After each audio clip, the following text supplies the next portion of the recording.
This woman conquered Egypt. She captured Roman provinces from Anatolia to Arabia. She ruled an empire that stretched across the eastern Mediterranean, and most people today have never heard her name. While the Roman Empire was collapsing into chaos in the 3rd century, with emperors assassinated every few years and barbarian invasions tearing the frontiers apart, one woman saw an opportunity. Her name was Zenobia, and for 5 years she transformed a desert trading city into an empire that rivaled Rome itself. In the next 25 minutes, you'll discover the 5 strategies Zenobia used to build her empire, how she outmaneuvered Roman generals, why she was feared by emperors, and why her name was almost completely erased from history. This isn't just a story about ancient warfare. It's about power, ambition, and what happens when you challenge the greatest empire the world has ever known. We'll explore her rise from a desert noblewoman to queen, her brilliant political maneuvers that secured her power, the military campaigns that built her empire, her catastrophic confrontation with Rome, and the legacy that still inspires people today, especially in Syria, where she remains a national hero. Zenobia was born around 240 AD in Palmyra, a wealthy trading city in the Syrian desert. Her native Palmyrene name was Bat Zabai, meaning daughter of Zabai. She came from a prominent Palmyrene family. Her father, Julius Aurelius Zenobios, was a military man with significant influence. Palmyra wasn't just any desert outpost. It was positioned at the crossroads between the Mediterranean world and the great empires of Asia. Caravans carrying silk, spices, and luxury goods from as far as Afghanistan and the Persian Gulf passed through Palmyra's gates. This made the city extraordinarily wealthy. The Pearl of the Desert, they called it, with magnificent temples, a grand theatre, and a triumphal arch that still stands in ruins today. But here's what made Zenobia different from other women of her time. She received an education that was typically reserved for men. She became fluent in multiple languages: Palmyrene Aramaic, Greek, Latin, and Egyptian. Think about what that meant. In an era when most women, even aristocratic ones, were confined to domestic spheres, Zenobia was learning the languages of diplomacy, commerce, and power. This multilingual ability would become one of her greatest weapons. She could negotiate with Greek-speaking Roman officials, communicate with Egyptian administrators, and understand the diplomatic correspondence of the Persian Sassanid Empire. In the multicultural, multi-ethnic world of the 3rd century Eastern Mediterranean, this was an extraordinary advantage. To understand Zenobia's rise, you need to understand what was happening to Rome. The 3rd century AD was a period historians call the crisis of the 3rd century, also known as the imperial crisis. Between 235 and 284 AD, Rome had over 50 emperors, most of them assassinated or killed in battle. The empire was hemorrhaging money. Barbarian tribes were pouring across the frontiers. And in 260 AD, something unthinkable happened. The Roman Emperor Valerian was captured by the Persian Sassanid Empire, a Roman emperor taken prisoner. The humiliation was absolute. Some accounts say the Persian king used Valerian as a human footstool. The empire was disintegrating. Rebel kingdoms were breaking away in Gaul. The center was falling apart. And this is where Zenobia's story begins. At around 17 or 18 years old, she married Septimius Odenathus, the most powerful man in Palmyra. He was already married, but this was a strategic alliance. Some sources suggest Zenobia may have had connections to desert Arab tribes. And this marriage could have united the city's merchant class with the tribal powers of the desert. Together, they had a son named Vabalithus, born around 258 to 260 AD. But this wasn't just a domestic arrangement. Here's the crucial detail. Zenobia accompanied Odenathus on his military campaigns. While other elite women stayed in their palaces, she rode with the army. She observed military strategy. She built relationships with commanders. She learned the art of war. And she was building something else: legitimacy.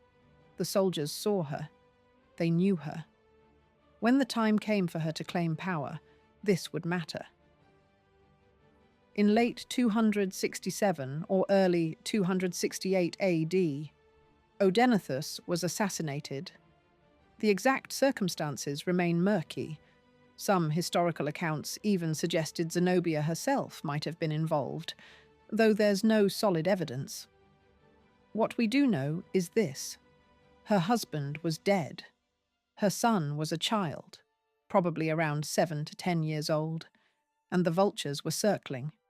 In that moment, most women in her position would have become pawns in someone else's power game, remarried to a rival, sidelined, forgotten. But Zenobia was not most women. She immediately declared herself regent for her young son, Vabalithus. This was her first brilliant move. By ruling in her son's name, she maintained the legal fiction of continuity. The Odenathus dynasty continued. But make no mistake, Zenobia was in control. She moved swiftly to eliminate rivals and consolidate power across Palmyra and the surrounding territories. Anyone who challenged her authority found themselves facing a ruler who combined political cunning with ruthless efficiency. Within months, she had transformed from the widow of Palmyra's lord into the undisputed power in the Syrian desert. Now here's where Zenobia's genius becomes clear. She understood something fundamental.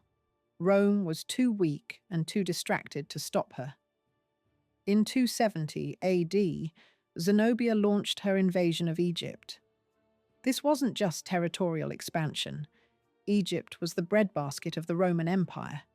The grain that fed Rome itself came from Egyptian fields. By controlling Egypt, Zenobia controlled Rome's food supply. But here's the brilliant part. She didn't present this as rebellion. She claimed she was acting on behalf of Rome, protecting Roman territory from chaos. The Roman emperor at the time, Claudius II, was busy fighting Gothic invasions in Europe. He couldn't spare the legions to march east, so he did nothing.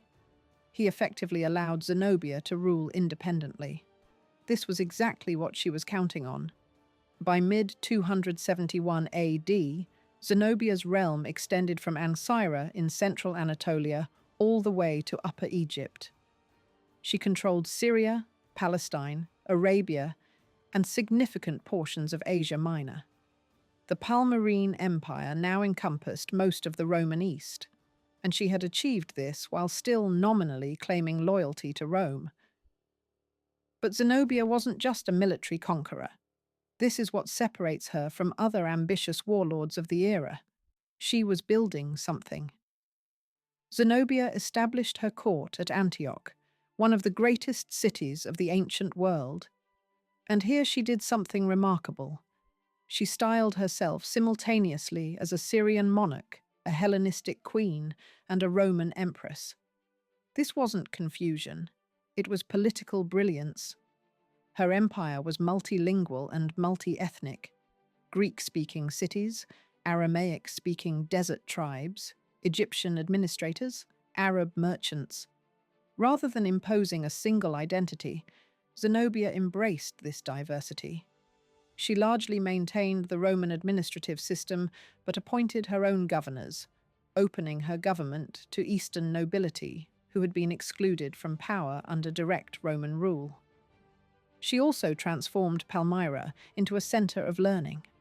Her court attracted philosophers, scholars, and intellectuals. The most famous was Longinus, a renowned Greek philosopher and rhetorician who became her advisor. Zenobia fostered an intellectual environment that argued Greek and Hellenistic culture had actually been adapted from Egypt and the Near East, a bold revisionist history that legitimized Eastern rule over what had been Roman territory. Zenobia was also remarkably tolerant for her era. She protected religious minorities and allowed different faiths to coexist in her territories. In an age of religious conflict, this was both pragmatic and principled. It meant Jewish communities, Christian groups, and traditional pagan worshippers all had reasons to support her rule, rather than return to Roman control. In Egypt, Zenobia embarked on ambitious building and restoration programs. Most famously, she repaired the Colossi of Memnon, the massive statues that ancient tourists came to hear sing at dawn. The singing had stopped centuries earlier when earthquakes cracked the stones. Zenobia had them repaired, silencing them forever, but demonstrating her power to reshape even the most ancient monuments. These weren't vanity projects. Every restored temple, every repaired monument, every public building was a statement. Zenobia's rule brought stability, prosperity, and renewal. She was showing her subjects that she could deliver what Rome could not: peace and effective government. The system she built worked. She maintained a stable administration governing a multicultural empire. Trade continued. Cities flourished. For a brief moment, it seemed like the Palmyrene Empire might actually succeed. But then came the moment that would destroy everything. In 270 AD, a new Roman emperor came to power, Aurelian. Unlike his predecessors, Aurelian was a military genius with a singular focus: restore the empire. Zenobia made a calculation. She believed she could continue her expansion while Aurelian was occupied elsewhere. She was wrong.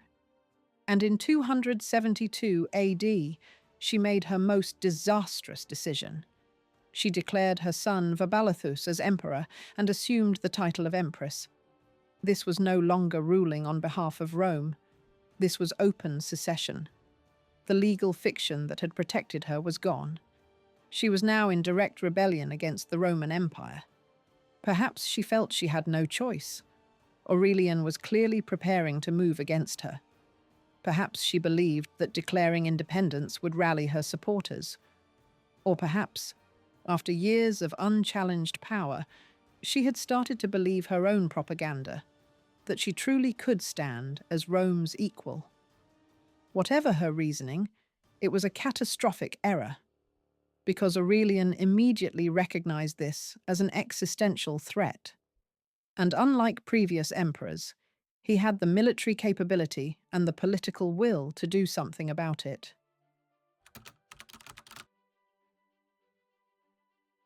In 272 AD, Aurelian raised an army and marched east. This wasn't a punitive expedition. This was an existential campaign to prevent the permanent dissolution of the Roman Empire. Zenobia's forces met the Roman legions in a series of battles across Asia Minor and Syria. At first, she might have been confident. Her army was large and diverse, including Palmyrene cavalry, Egyptian troops, and Syrian infantry. She had resources. She had fortified cities. She had everything except one thing: the Roman military machine when it was properly led and motivated. The first major battle occurred at Antioch. Zenobia's forces were defeated. Then came the Battle of Imae, followed by the critical Battle of Emesa in 272 AD. The sources describe intense, bloody fighting, but the Romans, under Aurelian's direct command, were unstoppable. After Emesa, Zenobia and her advisors retreated to Palmyra itself. The city was heavily fortified. Its walls were strong. It had supplies. If she could hold out long enough, Perhaps Aurelian would be forced to negotiate. Perhaps events elsewhere in the empire would force him to withdraw. But Aurelian laid siege to the city. And as the siege dragged on, Zenobia must have realized the truth. No one was coming to help her. No relief force. No diplomatic intervention. She was alone. Facing inevitable defeat, Zenobia made one final desperate move. She attempted to escape to Persia, hoping to find sanctuary with Rome's great eastern rival. She fled Palmyra with a small group of followers, racing toward the Euphrates River and the Persian border beyond. She almost made it. But just before crossing the river into Persian territory, Roman cavalry caught up with her. She was captured and brought before Aurelian. What happened next is clouded in propaganda and legend. Some sources claim Zenobia, desperate to save her own life, blamed her advisors for the rebellion, particularly the philosopher Longinus. According to these accounts, she portrayed herself as manipulated by bad counsel. Longinus was executed. Other accounts portray her as dignified and defiant to the end. The truth, as always, is probably more complex and more human than either extreme. Palmyra submitted to Rome when Zenobia was captured. The rebellion was over. For 5 extraordinary years, a woman from the Syrian desert had ruled an empire that stretched from Egypt to Anatolia. She had outmaneuvered Roman generals. She had built a multicultural state. She had challenged the might of Rome. And now it was finished.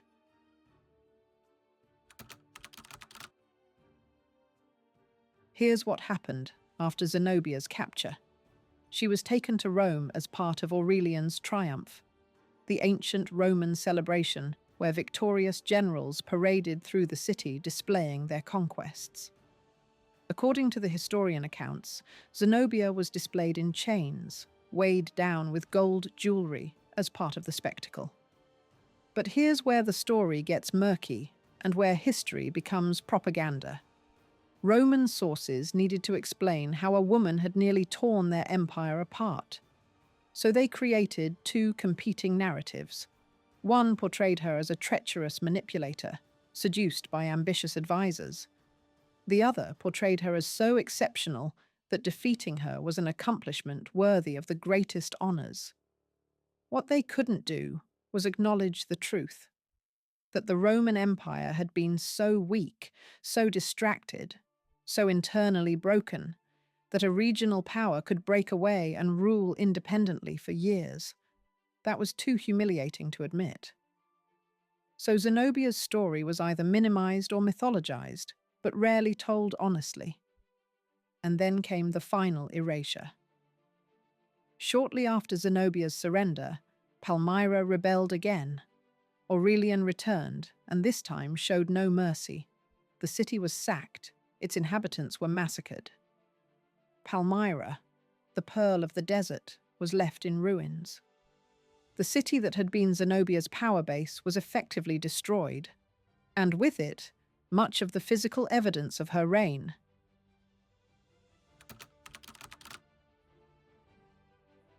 But why does Zenobia's story matter today? Why should we care about a failed rebellion from 1,750 years ago? Because her story reveals something fundamental about power and history. Zenobia demonstrated that effective leadership isn't determined by gender. She built armies, administrations, and alliances as effectively as any Roman emperor. She showed that multicultural empires can function when ruled with tolerance and pragmatism rather than force alone. Her story also illustrates how history is written by victors. For centuries, Zenobia was either forgotten or portrayed through the lens of Roman propaganda. It's only through careful archaeological work and comparison of multiple historical sources that we can begin to see the real woman behind the myths. Today in Syria, despite the tragedy of recent conflicts, Zenobia remains a powerful national symbol. She represents Syrian identity, courage, and resistance to foreign domination. Streets, Schools and monuments bear her name. She is the desert queen who dared to challenge Rome. Modern historians have increasingly re-evaluated Zenobia's reign. Rather than seeing her as a rebel or usurper, scholars now recognize her as a sophisticated political leader who seized an opportunity during Roman weakness. Recent archaeological work at Palmyra, conducted before the Syrian civil war, revealed the extent of her building programs and the prosperity of her realm. Inscriptions, coins bearing her image and titles, and administrative documents all paint a picture of a functioning state, not just a rebellious province. The historical sources we rely on, the Historia Augusta, the historian Zosimus, and later Byzantine and Arabic chroniclers, all approached Zenobia with different agendas. By comparing these sources, historians can begin to separate fact from legend. What emerges is a portrait of a pragmatic ruler who nearly succeeded in creating a lasting Eastern empire during Rome's moment of greatest weakness. Zenobia's fate after her capture remains debated. Some sources say she died shortly after being brought to Rome. Others claim Aurelian, despite parading her in his triumph, actually respected her enough to grant her freedom and a villa outside Rome, where she lived out her remaining years. We don't know for certain how she died, or when, but perhaps that's fitting. The woman who challenged Rome, who ruled an empire, who commanded armies and patronized philosophers, ultimately disappears from history on her own terms. The details of her final days were not considered important enough to record with certainty, but her impact echoes through the centuries. So what did we learn from Zenobia's story? First, she seized power decisively in a moment of crisis, establishing herself as regent and then as the true ruler. Second, she exploited Roman weakness brilliantly, expanding her territory while maintaining plausible deniability about her intentions. Third, she built a genuinely multicultural administration that provided stable governance to diverse populations. Fourth, she used cultural patronage and building programs to legitimize her rule. And fifth, she made a fatal miscalculation by declaring open independence before she had the military strength to sustain it. Her story tells us that power in the ancient world was more fluid and contested than we often imagine, that effective leadership transcends gender, and that history is filled with remarkable individuals whose stories have been obscured by later propaganda and neglect. Zenobia wasn't the only woman who challenged Rome's power. In our next video, we'll explore another queen who defied an empire, Boudica, the Celtic warrior queen who led the greatest rebellion Roman Britain ever faced. She burned Londinium to the ground. She destroyed an entire Roman legion. And like Zenobia, her story has been both celebrated and distorted by history. If you found Zenobia's story compelling, give this video a like. It helps the algorithm show these forgotten histories to more people. Subscribe if you want to discover more women whose stories have been erased or distorted by history. And comment below. Do you think Zenobia could have succeeded if she had waited longer before declaring independence? What would have happened if she had reached Persia? These aren't just ancient questions. They're about strategy, timing, and the nature of power itself. The ruins of Palmyra still stand in the Syrian desert, scarred by recent conflicts, but enduring. They're a testament to the city's ancient glory. And they remind us that Zenobia's empire, though it lasted only 5 years, left a mark on history that has endured for nearly 2 millennia. She was the desert queen who challenged Rome, and her story deserves to be remembered.